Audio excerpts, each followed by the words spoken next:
సమర్థరామదాసు గారు చిట్ట చివర రామచంద్రమూర్తి యొక్క నామం చెప్తూ ఆయన రామచంద్రమూర్తి యొక్క మూర్తి పాదముల మీద తలపెట్టి శరీరాన్ని విడిచిపెట్టారు.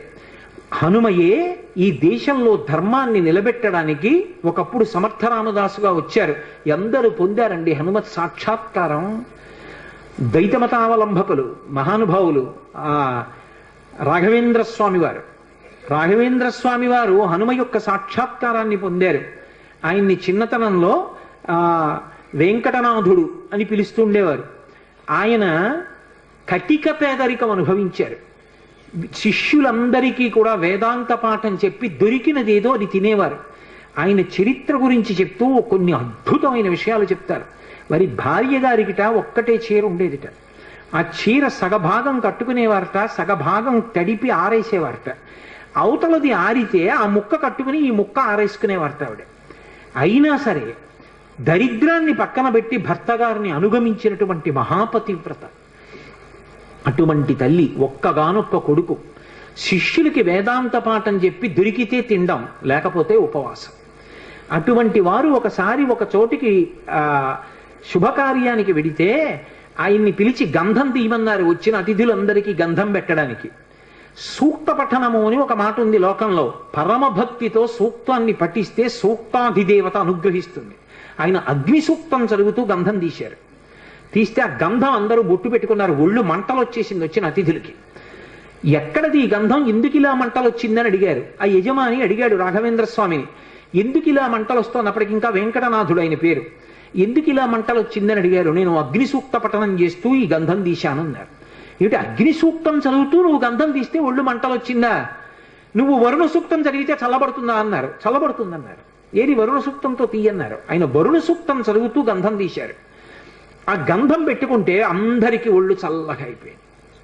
అంతటి మహానుభావుడు సుధీంద్ర స్వాముల వారిని వారి గురువు గారి ఆజ్ఞ మేరకి అకస్మాత్తుగా వారు సన్యాసాశ్రమం తీసుకుని రాఘవేంద్రుడు అన్న పేరుతో ఆ ద్వైత మఠాధిపతులు అయ్యారు. వారు మన ఆంధ్రదేశంలో మంత్రాలయం దగ్గరే హనుమ గురించి జపం చేస్తే పంచముఖాలతో ఆంజనేయ స్వామి ఆయనకి ప్రత్యక్షం అయ్యారు. పంచముఖ ఆంజనేయ స్వామిని ఉపాసన చేసిన మహాపురుషుడు, ప్రహ్లాదుడి యొక్క అంశలో వచ్చాడు అంటారు రాఘవేంద్ర స్వామి. ఎంతమంది హనుమత్ సాక్షాత్కారం పొందారండి, అంతటి మహానుభావుడు. అటువంటి హనుమ లోకంలో ఎవరికి ఏది ఇవ్వలేనిదన్నది లేదు. ఆయన ఎవరికి ఏ కోరిక ఉండనివ్వండి, కోరిక ఉండకుండా ఉండడం అన్నది సాధ్యం కాదు. కోరిక ఉంటుంది కానీ అది ధార్మికమై ఉండాలి. ధార్మికమైన కోరిక అయి ఉండి కోరిక కానిది. ఆ మాట మీరు బాగా అర్థం చేసుకోవాలి. నాకు పెళ్ళవ్వాలి అని ఒక పురుషుడో స్త్రీయో అనుకున్నారు అనుకోండి, తప్పు కాదు, ఎందుకంటే పెళ్లి చేసుకోవాలి. నాకు కొడుకు పుట్టాలి, కూతురు పుట్టాలి, అది తప్పు కాదు, ఆ కోరిక ఉండాలి. నేను ఒకళ్ళ దగ్గర చెయ్యి చాపకుండా అన్నం తినాలి, తప్పు కాదు, అన్నం తినాలి. అలాగే నేను అనాయాసంగా శరీరం విడిచిపెట్టేయాలి, తప్పు కాదు, ఆ కోరిక ఉండాలి మనిషికి. ఏ కోరికలు ఉండి తీరాలో అవి పండితే నువ్వు పండుతావో అటువంటి కోరిక కోరి కూడా కోరని వాడే అవుతాడు.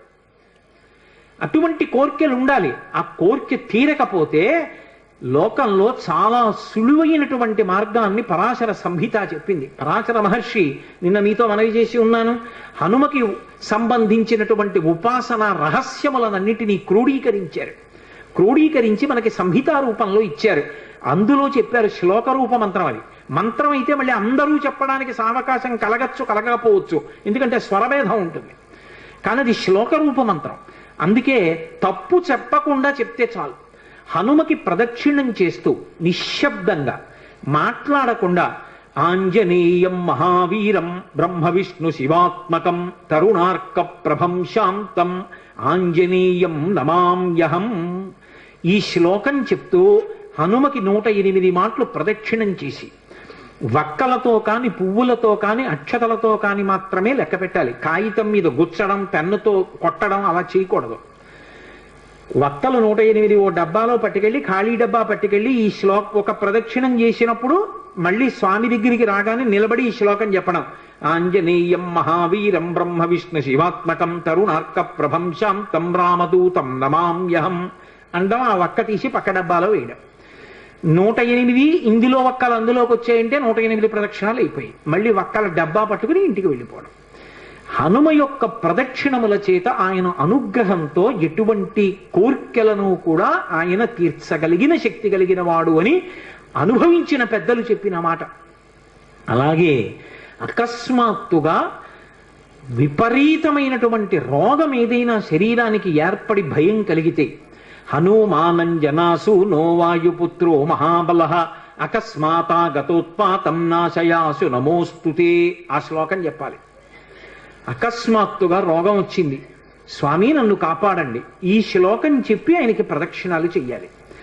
హనుమ ప్రదక్షిణముల చేత విశేషమైనటువంటి తృప్తిని పొందుతారు.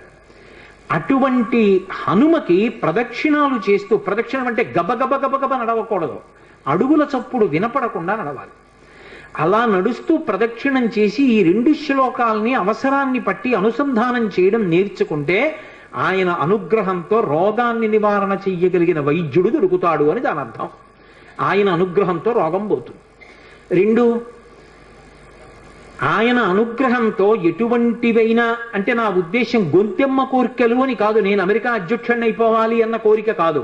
ధార్మికమైన కోరికలు ఏవి ఉంటాయో వాటిని హనుమ తప్పకుండా అనుగ్రహించి తీరుతారు. అది పెద్దలు చెప్పిన మాట, నేను చెప్తున్న మాట కాదు.